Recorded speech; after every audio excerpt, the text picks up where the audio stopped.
ఏవండి ఎవరు వచ్చారో చూడండి. వదినా బాగున్నావా రోషన్? బాగున్నా వదినా, నువ్వెలా ఉన్నావు? బాగున్నా రోషన్.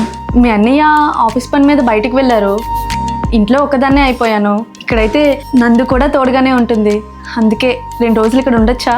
వదినా ఇది నీ ఇల్లు, నువ్వు పర్మిషన్ అడగడం ఏంటి?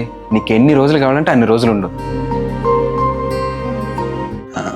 నందు, మా వదినికి మటన్ అంటే చాలా ఇష్టం, తెస్తాను, ఈరోజు వండుతావా? సరే అండి.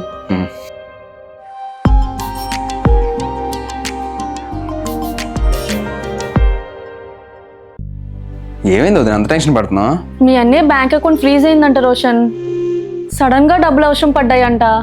తన ఫ్రెండ్ అకౌంట్ కి డబ్బులు పంపించమన్నారు. టైంకి నా దగ్గర కూడా డబ్బులు లేవు. అసలు ఏం చేయాలో అర్థం కావట్లేదు రోషన్. అయ్యో, దానికి ఎందుకు టెన్షన్ పడ్డావు వదినా? అన్ని ఫ్రెండ్ బ్యాంక్ అకౌంట్ నెంబర్ చెప్పు, నేను పంపిస్తాను. అయ్యో, నీకెందుకు ఇబ్బంది? నువ్వు చెప్పు వదినా ఫస్ట్.